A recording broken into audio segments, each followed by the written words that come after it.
Earlier this week, we reported the murder rate in Houston since the start of the year is the worst in comparison to other major cities. These numbers are through January 23rd. That's it. Houston leads with 38 murders, Chicago 36, LA 26, and New York City with only 20 compared to Houston. No doubt those numbers have gone up since. Tonight, the face of Houston Crime Stoppers speaks about something everyone needs to hear, how we can take action to take back our streets in our community. And joining us tonight here on The Factor Uncensored, we have Rania Moncarius with Crime Stoppers. And Rania, when we take a look at what happened last year, we're talking about more than 470 murders in the city of Houston. And we're on a deadly pace. Again, this year, already we've had 2 law enforcement officers killed, a police dog stabbed, 3 officers shot at. What the hell is going on in Houston and Harris County? Well, I think this is what we've been talking about for about 2 years now, maybe 3, sounding the alarm on these changes, these policy-driven systemic changes, more on the county side than on the city side, that have real ramifications in terms of public safety. They're affecting the quality of life that you and I enjoy, that our kids and our family members enjoy. We're seeing murder rates go up, we're seeing crime rates go up, and the community is on edge. And so when we talk about this, it's not an indictment against any elected official. We are so, I don't think I've ever said this without saying we are so thankful to all who serve. But as representing a large community public safety nonprofit and organization, it's incumbent upon us to ask questions and to look at policies and to look at outcomes. And we need to be allowed to do that. And so here we are sounding the alarm again, saying this will not self-correct. The community must engage because we're entering a time of pure chaos, and we will all pay the price for it. Now, when we talk about policy change specifically, let's get into the specifics about policy changes that impact us and causes the crime to go up. Well, I think what we have to look at is the overall change in thinking. And we noticed this in 2019, the JAD department was created, Justice and Administration Department. I'm not saying that they're not doing great work. Of course they are, but you saw, if you go and do a deep dive, a lot of what they're doing is talking about criminal justice reform without the punitive criminal justice system, keeping people from being incarcerated. We want everybody's innocent until proven guilty. Therefore, everybody has a right to be out. Theoretically, of course, that's true. But we also know that the Constitution provides some safeguards for the citizens, that law enforcement, our judges, our magistrates have a duty to balance safety with the rights of the individual before them. A very, very clear example is that the Texas Constitution gives judges full discretion to hold somebody charged with committing a capital murder on no bond. But over the last 2 years, you'll see that number's gone up. 113 people currently walking out throughout the city of Houston and Harris County with the charge of capital murder out on bond. These are things we've never seen before. And it comes down to this new type of thinking. We flip the system completely, thinking completely and singularly on the experience of the defendant, as opposed to the victim, the community, and the likelihood that criminal activity will increase. And by the way, in doing this, we've not done the defendants any favors either. So we have to be thinking of everyone. Now, when you say, you can't really blame elected officials, but judges are the ones who are setting these bonds. And so shouldn't they be held accountable if they're allowing someone who has multiple felony bonds or multiple felony charges back out on the streets? Obviously, you don't want to keep people locked up if they can't afford the bond. But if we're talking about felonies, serious crimes, as you said, under the Texas Constitution, then they have a right to keep those people locked up until trial time. Yeah, in capital murder cases. And I began by saying this isn't an indictment against any elected official, but we are allowed to look at outcomes. And that's what we're challenging the community to do, is look at outcomes. If you're okay with the policies that the county is working on, that's great. But if you have a concern about them, please ask questions of the county in a respectful and appropriate manner. This is same with our local judges. They're elected officials. We have a right to look at the outcomes, to look at their courts and see what they're doing. People take it to the extreme. They make it very personal. They get very aggressive. We're against all of that. What we want to do is come to the table and have an honest conversation about the goals and objectives and how those pertain to our safety. Because what's happening now is actually we're spiraling out of control and everybody is complaining, but no one really knows where to go. And we're trying to alert people of the issues and create strategies for solutions. Now, people will complain on social media and they'll give it a lot of mouth service. But how do you ensure that people follow up and really get something done if they're angry about all of this crime that we're seeing?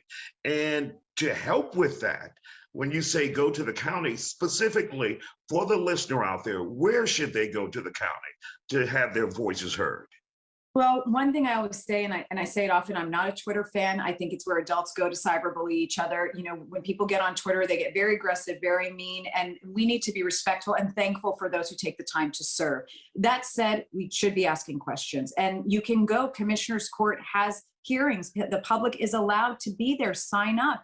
Go, even just tune in and listen. You can listen to them online, dig into what the policies are, what the changes are in budgeting. You know, they've done a lot of work, and some of it hasn't really led to the increased public safety measures that we would hope it to result in. And it's incumbent upon us to ask those questions. We obviously see things are changing. Every single one of us will say things actually are changing. And the argument, well, you know, crime is up across the country is baloney.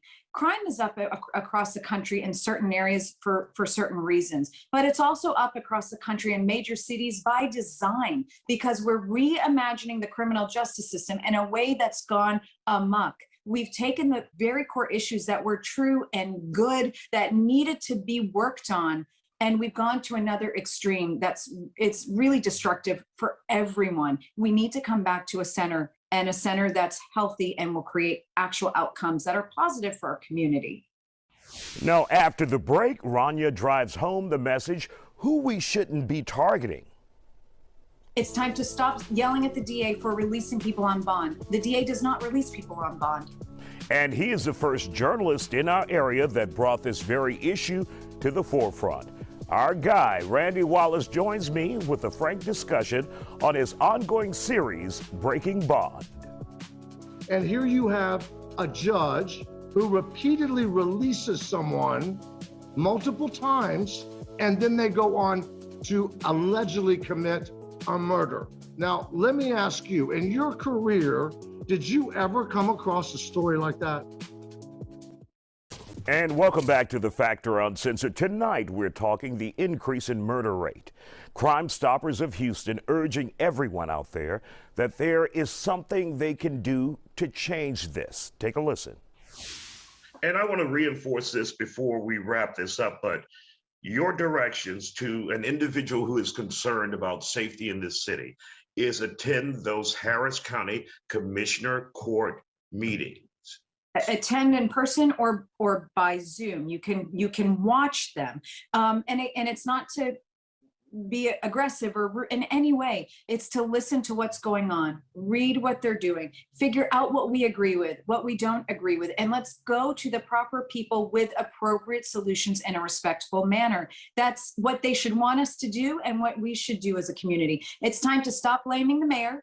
This is not an issue of the mayor. It's time to stop yelling at the DA for releasing people on bond. The DA does not release people on bond. The DA files a motion for a bond, and then it's up to a judge or a magistrate what will be done. It's time to understand that the county oversees the judges, the magistrates, the sheriff, that oversees the DA. They oversee the constables. They have a very large footprint in the public safety space, and I think a very clear agenda going back to 2019 that may be working in some areas, but is clearly not working in other areas. And that's okay. We just need to get to a solution. All right, Rania Macarius from Crime Stoppers, always good talking to you. And we appreciate your time tonight here on The Factor. Thank you, Isaiah. Thank you for having me.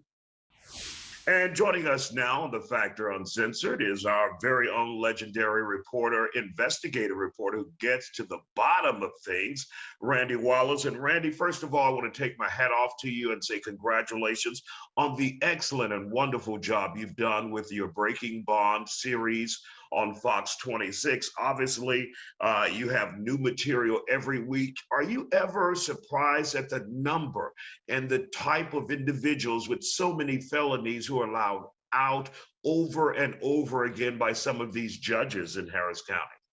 First of all, I want to thank you for your kind words, Isaiah Carey. And you of all people, I'm sure would say the same thing. This is so new. This all started back in like late 2018, 2019.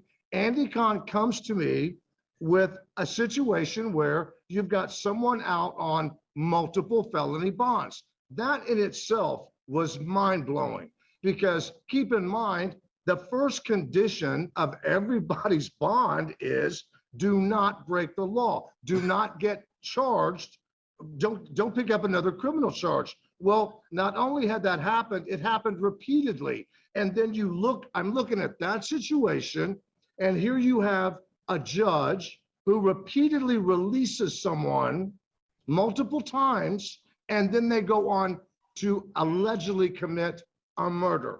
Now, let me ask you, in your career, did you ever come across a story like that? Never, never. It's just mind-blowing. It's always mind-blowing every time I see your report on Fox 26 that despite the evidence and the criminal history is right there in front of the judge. And it's up to the judge to say, look, you are out on a felony already, you're out on a murder already, but we'll just let you out again. It's just mind-blowing. And that's just the tip of the iceberg. After the break, Randy returns with more of what he's found out over the last year, and it'll likely blow your mind too. Welcome back. Now, if you're just joining us, we're talking about the ongoing problem we have highlighted consistently for more than a year in a series called Breaking Bond. Violent offenders arrested, granted bond, and then commit another crime in our community. In many cases, murder. My conversation continues with my colleague who leads a charge on this, Randy Wallace. I think everybody would agree. No one should sit in jail awaiting trial. Everybody should get a bond. Everybody should have the access to a bond. But that doesn't mean repeated bonds, right? It's like one bond per customer. And your question before about as far as being able to find instances of this, think about it. I say, if someone told you, okay, I want you to do a weekly story on just this certain topic, part of you would be like, oh my gosh, am I going to be able to find once a week? Am I going to be able to find content for that? In this situation, I usually will have 3 or 4 possibilities. Like, I mean, I'll be in the editorial meeting. Hey, I can do this or this or this for Breaking Bond. I think that shows just how prevalent this is and how it's crazy. It really is. And what I appreciate about your reporting is that you're also holding the judges accountable. Many of them won't come forward. Have you had any judges to come forward and say, look, I screwed up, I made a mistake, or this is what the Texas Constitution allows? No. I've had off the record conversations with one criminal district court judge, and I don't know this for a fact, but this is what I think. I think that they're kind of in a little collective group, and I think the attitude all along has been, because keep in mind, Isaiah, I've been doing this now for more than a year. I think they've kind of gotten together and they've decided, hey, let's all just ignore him. We will ignore him, and maybe he'll go away. Well, obviously I'm not going away, but I've repeatedly offered every single criminal district court judge to do an interview. I've even offered, we're doing a live stream now every 3 o'clock on Tuesdays. Mm-hmm. And during the live streams, I've made it very clear to current judges and those running against them, hey, come on the live stream. I'm not going to sit here and ask you a bunch of questions. You come, you say what you want to. I'll keep my mouth shut. I mean, come on, Isaiah, you know, as a journalist, when you give somebody that opportunity, how can they turn that down? And so, Randy, have any of them taken you up on this offer to live stream at all? Well, so far I've had 3 candidates who are running against judges in the March primary.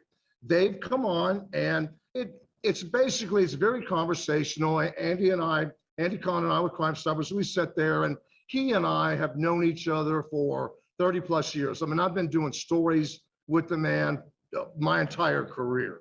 So, you know, we joke around and that sort of thing. But when it comes to talking to whoever the guest is, I basically asked them, hey, why are you running? And they sit there and they talk about their background. They talk about why they're running. This is so unusual too, Isaiah. Think about it. It's very rare. If you're a sitting judge, right, you're already the judge, more than likely you are not going to have an opponent from your own party running against you in a primary. There's a few of the sitting judges right now, criminal district court judges, that have opponents in their own party, and that's almost unheard of. And this November, keep in mind, all of them are not up this cycle. Some of the criminal district court judges, they came in 2020, so they're not going to be running until 2024. But several of them are up for election this November. Every single one that has an opponent. And that in itself is unusual, because 9 times out of 10, if you're a criminal district court judge and you haven't really done anything to kind of make people mad or bring attention to yourself, you will easily get reelected. That's no longer the case.